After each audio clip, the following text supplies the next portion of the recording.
Hello, जय श्रीराम. सर्वांचं स्वागत आहे गावठी गोडवा या चॅनलमध्ये. आज आपण केलेलं आहे सांबर. चला तर मग बघूया. हे बघा, इथं मी भोपळा चिरून घेतलेला आहे, दुधी भोपळा आणि तो मोठा भोपळा, त्यानंतर वांग, बटाटा हे सगळं मी बारीक चिरून घेतलेलं आहे. हे सगळी तयारी करून घ्यायची. हे सगळे वॉश वगैरे करून घेतलेले आहेत मी. त्याच्यानंतर एका साईडला इथं मी बारीक चिरलेला कांदा, थोडासा मोठा कांदा आणि टोमॅटो चिरून घेतलेला आहे. आणि इथं हा हा मोठा भोपळा म्हणजे हा भोपळा वापरला आहे बघा त्याच्यामध्ये. तुम्हाला लक्षात येणार नाही म्हणून दाखवला. त्याच्यामध्ये ऑइल टाकले पॅनमध्ये, कढईत. त्याच्यानंतर मोहरी, हिंग टाकलेला आहे. त्याच्यानंतर जिरे टाकलेले आहेत. ते व्यवस्थित आपण हलवूयात. हे आता मसाला करते मी, सांबार मसाला. आता याच्यामध्ये सगळ्या डाळी टाकलेल्या आहेत थोड्या थोड्या, म्हणजे हरभऱ्याची डाळ टाकलेली आहे, मुगाची डाळ टाकलेली आहे, उडीद डाळ टाकलेली आहे, मिरे टाकलेले आहेत, धणे टाकलेले आहेत. हे सगळं तेलात व्यवस्थित असं मस्तपैकी थोडंसं फ्राय करून घ्यायचं. त्याच्यानंतर लसूण पाकळ्या टाकलेल्या आहेत, आल्याचा तुकडा टाकलेला आहे. हे थोडंसं परतून घेऊया. नंतर कांदा टाकलेला आहे, कांदासुद्धा व्यवस्थित परतून घ्यायचा. हा सगळा सांबार मसाला करतो आहे आपण. विकत आणण्यापेक्षा हा सांबार मसाला खूप सुंदर लागतो.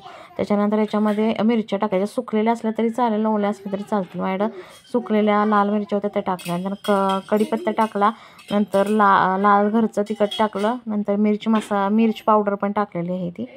हे सगळं व्यवस्थित मिश्रण हलवून घेतलेलं आहे. त्याच्यानंतर मेथ्या टाकलेल्या आहेत. मेथ्याने खूप छान असं खमंगपणा येतात. मेथ्या औषधी पण खूप असतात. हे व्यवस्थित आता परतून घेऊया थोडा वेळ अजून. आणि नंतर त्याच्यामध्ये ओलं खोबरं खवणलेलं टाकलेलं आहे, ते सुद्धा व्यवस्थित परतून घेऊया.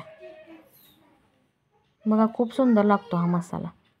थोडंसं मला कमी वाटलं खोबरं म्हणून मी अजून जरासं टाकलेलं आहे ओलं खोबरं. त्याच्यानंतर हे मिक्सरला बारीक करून घ्यायचं सगळं आपलं. हे बघा, मिक्सरला छानपैकी पाणी टाकून बारीक करून घेतलेलं आहे. नंतर इकडे मी तुरीची डाळ शिजवून घेतलेली, छान अशी मस्त शिजलेली आहे बघा. ती फेटून घेतली चांगली अशी. आता इथं पातेलं मी गरम करत ठेवलेलं आहे. त्या पातेल्यामध्ये तेल टाकलेलं आहे. नंतर मोहरी टाकलेली आहे. मोहरी टाकून त्याच्यानंतर जिरे ॲड करूयात. आता जिरे ॲड केले. त्यानंतर बारीक चिरलेला तो कांदा होता तो आता टाकलेला आहे. बारीक किंवा मोठा तो असं टाका. तो व्यवस्थित परतून घ्यायचा छानपैकी मस्त. हिंग टाकलेला आहे. व्यवस्थित लालसर होईपर्यंत कांदा छान परतून घ्यायचं. आता त्याच्यामध्ये आपण थोडीशी हळद टाकूयात, टोमॅटो टाकूयात. टोमॅटो टाका. हे सगळं परतून घ्यायचं आणि त्याच्यामध्ये पाणी ॲड करायचं. आणि या पाण्यामध्ये आपल्या सगळ्या त्या भाज्या होत्या ना, त्या सगळ्या ॲड करायच्या. ह्या आपण चिरलेल्या त्या सगळ्या भाज्या त्याच्यामध्ये ॲड करायच्या. आणि पाणी तुम्हाला कशी कन्सिस्टन्सी हवी त्याप्रमाणे तुम्ही ठेवू शकता. नंतर कच्चा कांदा ॲड केलेला आहे त्याच्यामध्ये.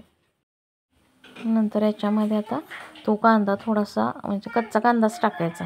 आणि आपण जो मसाला केला होता ना, तो सांबार मसाला, तो सगळा त्याच्यामध्ये ॲड करायचा. आणि ती फेटून घेतलेली डाळ तीसुद्धा त्याच्यामध्ये ॲड करायची. झाला सांबार आपला तयार. ॲक्च्युली मी ते ह्याच्यामध्ये सांबार मसाला ॲड केला आहे, ती डाळ ॲड केली आहे, पण ते रेकॉर्ड करायचं राहिलं माझ्याकडून. पण खूप सुंदर सांबार झालेला. तुम्ही असं नक्की ट्राय करून बघा. आणि आवडली असेल रेसिपी तर नक्की मला लाईक, शेअर आणि सबस्क्राईब करायला विसरू नका. Bye bye. जय श्रीराम.